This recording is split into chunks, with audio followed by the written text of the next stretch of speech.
ઉત્તર પૂર્વના પવનો ફૂંકાઈ રહ્યા છે અને જે રીતે ઉત્તર ભારતમાં ઠંડી પડી રહી છે અને તેની અસર છે ગુજરાતના વાતાવરણ ઉપર જોવા મળી રહી છે।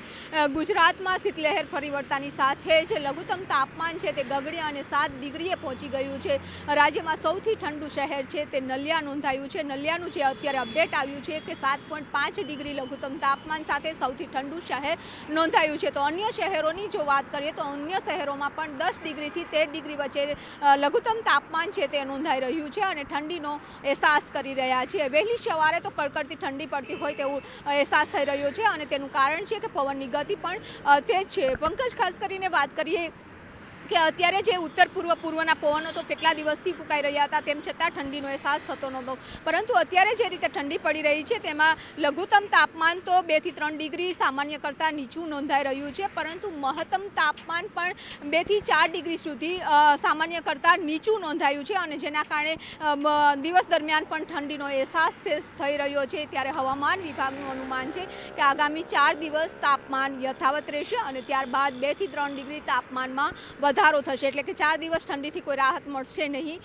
અને આ ઠંડી પડવી પણ જરૂરી છે કારણ કે કૃષિ પાક માટે સારું રહેશે। જ્યારે લોંગ ફોરકાસ્ટ છે હવામાન વિભાગ આપતું હોય છે ત્યારે જ્યારે જાન્યુઆરીનું આપ્યું છે તેમાં પણ કહ્યું છે કે જાન્યુઆરી મહિનામાં તો સામાન્ય કરતાં નીચું તાપમાન છે તે રહેશે અને ઠંડીનો અહેસાસ છે તે થશે। જોકે કોલ્ડ વેવની ફ્રીક્વન્સી છે તે ઘટતી જોવા મળી રહી છે અને તેની અસર છે ગ્લોબલ વોર્મિંગની અસર, ક્લાઇમેટ ચેન્જની અસર છે તે ઋતુઓ ઉપર જોવા મળી રહી છે, પરંતુ હવામાન નિષ્ણાંતોનું અનુમાન છે કે આ વર્ષે જે ઠંડી છે તે થોડી લેટ શરૂ થઈ છે, પરંતુ માર્ચના મધ્ય સુધી ઠંડીનો અહેસાસ થાય તેવું અનુમાન છે। ઉત્તર પૂર્વના પવનો ફૂંકાઈ રહ્યા છે અને જે રીતે ઉત્તર ભારતમાં ઠંડી પડી રહી છે અને તેની અસર છે ગુજરાતના વાતાવરણ ઉપર જોવા મળી રહી છે।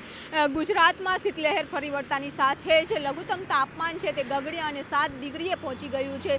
રાજ્યમાં સૌથી ઠંડુ શહેર છે તે નલિયા નોંધાયું છે। નલિયાનું જે અત્યારે અપડેટ આવ્યું છે કે 7.5 ડિગ્રી લઘુત્તમ તાપમાન સાથે સૌથી ઠંડુ શહેર નોંધાયું છે। તો અન્ય શહેરોની જો વાત કરીએ તો અન્ય શહેરોમાં પણ 10 ડિગ્રીથી 13 ડિગ્રી વચ્ચે લઘુત્તમ તાપમાન છે તે નોંધાઈ રહ્યું છે અને ઠંડીનો અહેસાસ કરી રહ્યા છીએ। વહેલી સવારે તો કડકડતી ઠંડી પડતી હોય તેવું અહેસાસ થઈ રહ્યો છે અને તેનું કારણ છે કે પવનની ગતિ પણ તેજ છે। પંકજ, ખાસ કરીને વાત કરીએ કે અત્યારે જે ઉત્તર પૂર્વના પવનો તો કેટલા દિવસથી ફૂંકાઈ રહ્યા હતા તેમ છતાં ઠંડીનો અહેસાસ થતો નહોતો, પરંતુ અત્યારે જે રીતે ઠંડી પડી રહી છે તેમાં લઘુત્તમ તાપમાન તો 2 થી 3 ડિગ્રી સામાન્ય કરતાં નીચું નોંધાઈ રહ્યું છે, પરંતુ મહત્તમ તાપમાન પણ 2 થી 4 ડિગ્રી સુધી સામાન્ય કરતાં નીચું નોંધાયું છે અને જેના કારણે દિવસ દરમિયાન પણ ઠંડીનો અહેસાસ થઈ રહ્યો છે। ત્યારે હવામાન વિભાગનું અનુમાન છે કે આગામી 4 દિવસ તાપમાન યથાવત રહેશે અને ત્યારબાદ 2 થી 3 ડિગ્રી તાપમાનમાં વધારો થશે, એટલે કે 4 દિવસ ઠંડીથી કોઈ રાહત મળશે નહીં અને આ ઠંડી પડવી પણ જરૂરી છે કારણ કે કૃષિ પાક માટે સારું રહેશે। જ્યારે લોંગ ફોરકાસ્ટ છે હવામાન વિભાગ આપતું હોય છે ત્યારે જ્યારે જાન્યુઆરીનું આપ્યું છે તેમાં પણ કહ્યું છે કે જાન્યુઆરી મહિનામાં તો સામાન્ય કરતાં નીચું તાપમાન છે તે રહેશે અને ઠંડીનો અહેસાસ છે તે થશે। જોકે કોલ્ડ વેવની ફ્રીક્વન્સી છે તે ઘટતી જોવા મળી રહી છે અને તેની અસર છે ગ્લોબલ વોર્મિંગની અસર, ક્લાઇમેટ ચેન્જની અસર છે તે ઋતુઓ ઉપર જોવા મળી રહી છે, પરંતુ હવામાન નિષ્ણાંતોનું અનુમાન છે કે આ વર્ષે જે ઠંડી છે તે થોડી લેટ શરૂ થઈ છે, પરંતુ માર્ચના મધ્ય સુધી ઠંડીનો અહેસાસ થાય તેવું અનુમાન છે।